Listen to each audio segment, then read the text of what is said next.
Los defensores del imperio. Una historia de los guerreros de Daceta.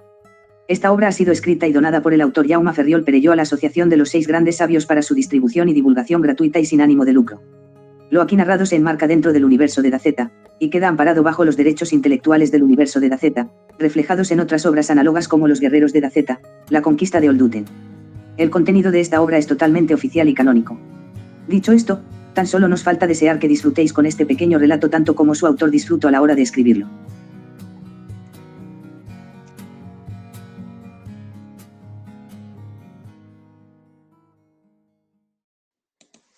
Eternamente en las sombras, siempre olvidados, siempre escondidos en los grandes tapices de la historia, y aún así allí seguían, aquellos pequeños héroes nunca recordados.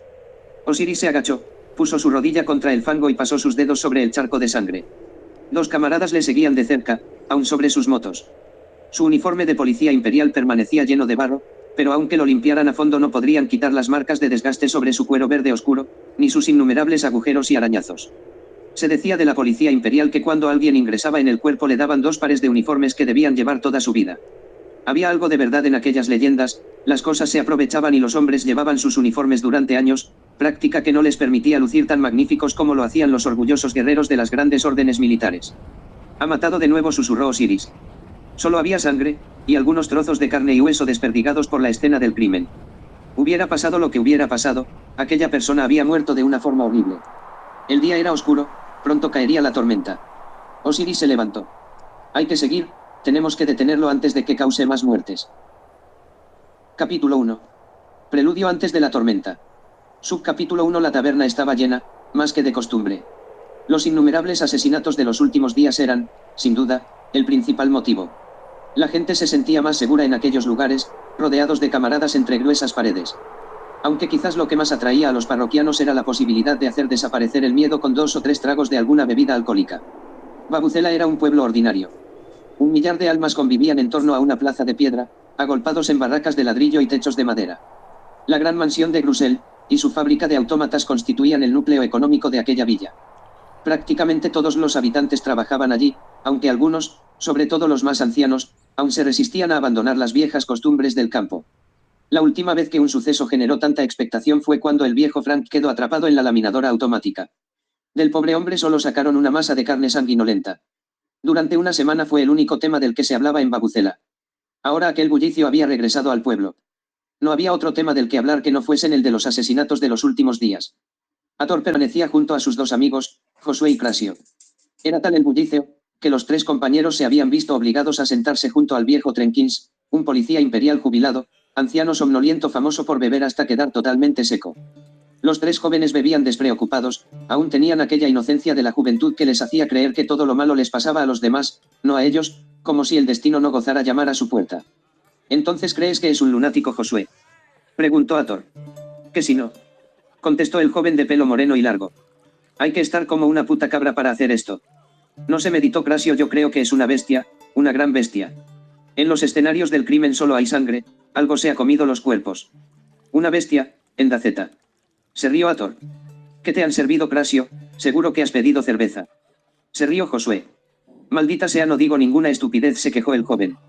De repente, el anciano que permanecía junto a ellos durmiendo despertó. Su aspecto era descuidado, los años no le habían tratado bien. Su barba larga y desaliñada le daban el aspecto de un verdadero lunático. Su olor a alcohol no ayudaba. Escuchad a vuestro amigo, esto es obra de alienígenas, te lo digo yo, gruñó. Vuélvete a dormirte, viejo loco, se quejó Hathor. Es obra de alienígenas, te digo, insistió el anciano. Cada vez estás peor, Trenkins. En Brusilia ocurrió lo mismo, un verano entero estuvimos combatiendo a esas alimañas, alejándolas de las colonias. Hathor se giró hacia su amigo Crasio, y movió el dedo disimuladamente junto a su oreja, burlándose de la locura del anciano. Se nota que fue policía imperial, susurró con una sonrisa. Están todos como putas cabras, se burló Crasio. ¿Qué decís?, les interrumpió el anciano. Hathor rápidamente le contestó que estás como una chota, viejo. No os rías, negó Josué, yo la he visto, una bestia en Rome. Se hizo el más absoluto silencio, estaba montada en un unicornio rosa que cagaba arcoíris, sentenció el joven entre risas que pronto fueron acompañadas por las de sus 2 compañeros. El anciano refunfuñó y se cruzó de brazos, indignado. Los 3 jóvenes no paraban de reír, y como más rojiza se ponía la cara del viejo más se reían ellos. De repente, la puerta de la taberna se abrió de par en par. El viento fresco de la noche se coló en la habitación. 3 figuras sombrías se adentraron en el local. Iban vestidas con el uniforme propio de los teutones, uno de los innumerables cuerpos de la policía imperial. Sus ropas eran gruesas y pesadas, de un cuero verde casi negro. El barro cubría la parte baja de sus gabardinas. Un casco de acero, con una púa de hierro, protegía sus cabezas.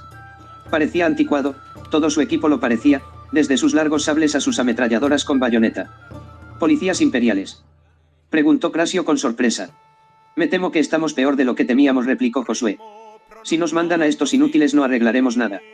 Las 3 figuras avanzaron hacia la barra porque habían entrado allí.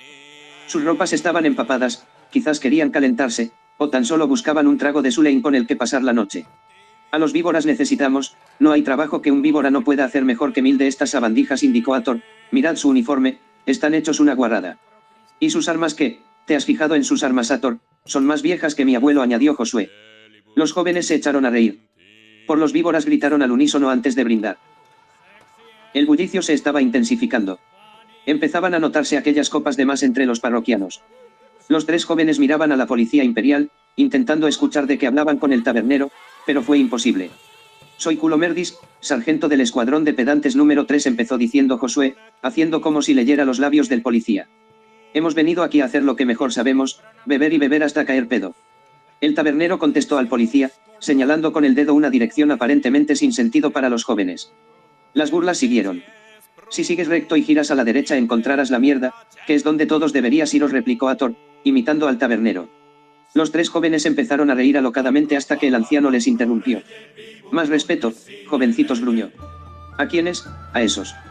Preguntó Crasio. ¿Qué gesta han hecho? Te han salvado el culo más de una vez, seguro.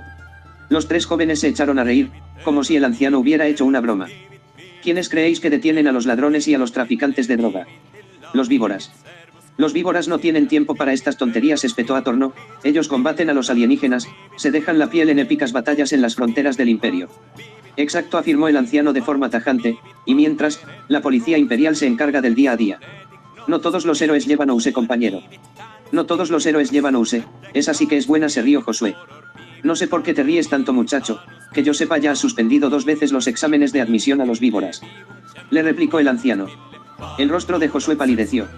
El muchacho agachó su cabeza, avergonzado. Son pruebas muy duras, me estoy preparando, se excusó.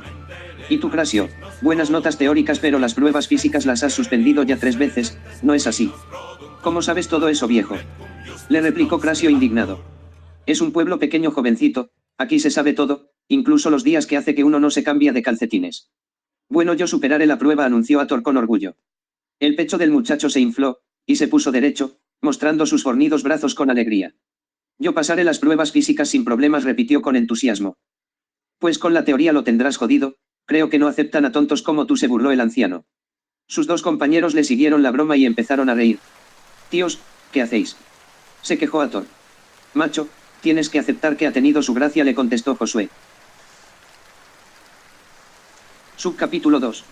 Osiris salió de la taberna junto a sus 2 camaradas. Había empezado a llover tímidamente. En el exterior, otros 5 hombres esperaban a su sargento. Osiris no era estúpido, ni estaba sordo.